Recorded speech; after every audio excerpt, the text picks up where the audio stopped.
Hey everybody, Umar here for Architecture Daily Sketches, and today we are sketching a simple site section and coloring it with color pencils. In a previous video, we colored a sketch site plan, this one, and a few of the comments asked to continue with a coloring tutorial for a corresponding site section, so here we go. Oh, and if you haven't watched the site plan coloring tutorial, you can click up here to watch it first. So for this tutorial, you will need the same tools as the previous video. So a pencil, any pencil actually, two pens, one thin, the line weight is thin, and this one is a thick line weight, and color pencils. Again, this is my own set. It's a really inexpensive and basic set with just 12 color pencils, but I like this brand because of how soft the colored lead is, so it makes it easier to lay color with like really light pressure, because my way of coloring is quite subtle and I like it subtle. So first order of business, we will sketch out our section, and to do that we need to refer to the site plan and determine where our section cut is going to be. Alright.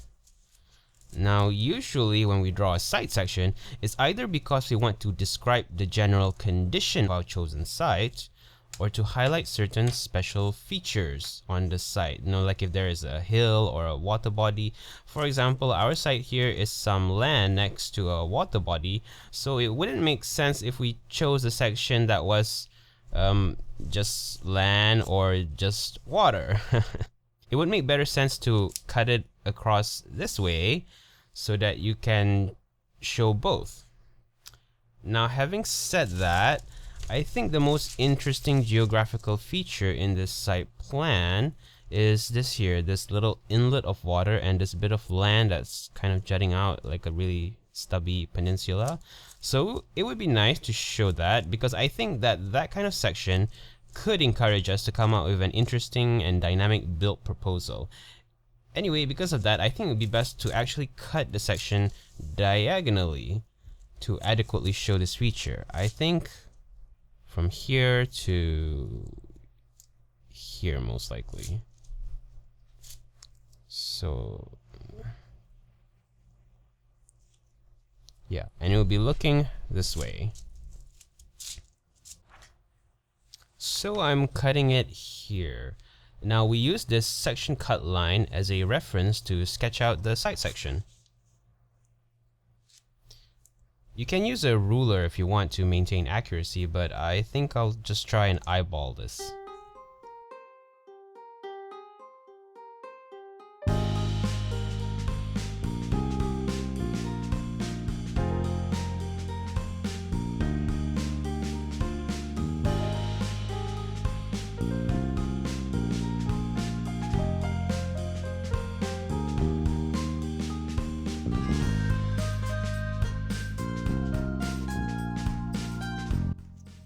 So now I finished marking out where the cut of the land, the water, and the trees are gonna be. So now I'm gonna ink all these details before I proceed to coloring.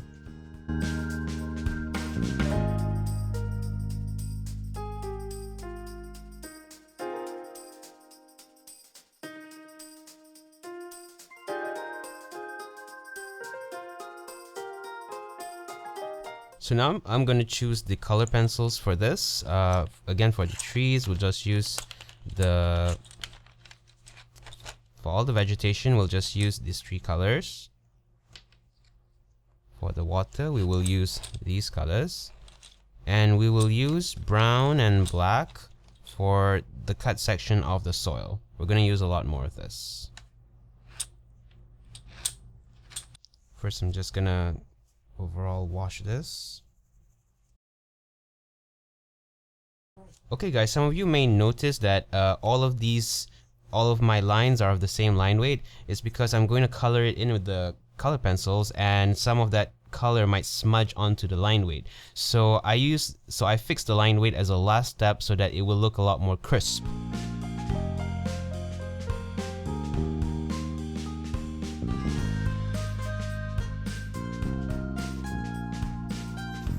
For the soil, you can push the pencil a little bit harder and use a little bit more pressure, because yeah, it should be dark, a bit darker. But I'm going to do this in stages. I'm going to first just give an overall wash, and then I'm going to make it darker gradually.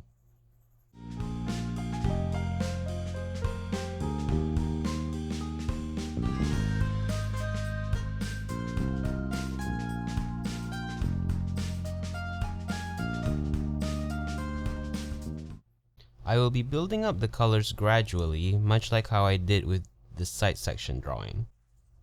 Now I'm adding the second layer for the soil, and I'm going to use a little bit of the color black as well.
Now I'm adding these color pencil textures to help make it seem like as if the landmass is kind of bulging forwards and backwards, just to make it look a bit more 3D.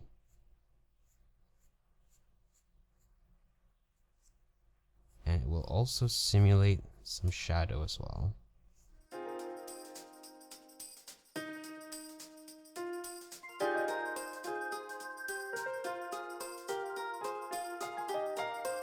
Now I'm just using the darker green color here to denote where the shadows are. It doesn't have to be very accurate, so long as it looks right.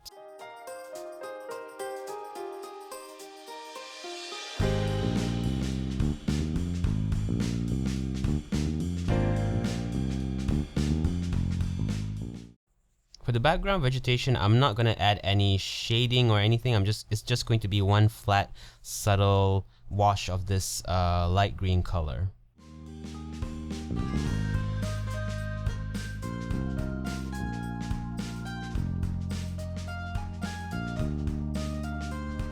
So remember to keep the lightest hand, the most lightest pressure for the drawing of the sky.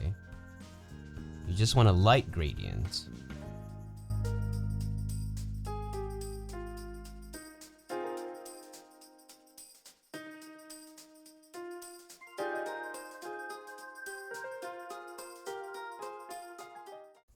You can create little patches here with your color pencil, and whatever negative space left behind sort of simulates clouds.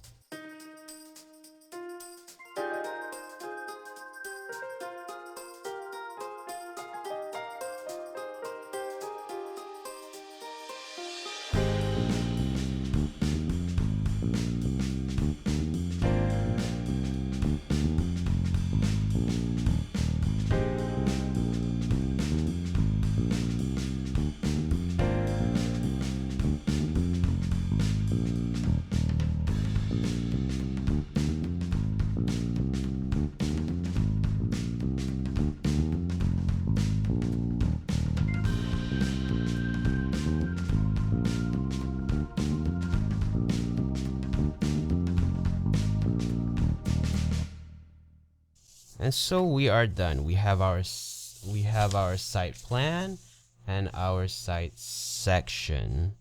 Okay, so let us know in the comments below what you think of this tutorial. Did it help you? Did it not? Just let us know, and also let us know what else you'd like us to show or talk about, and we will try our best to help out.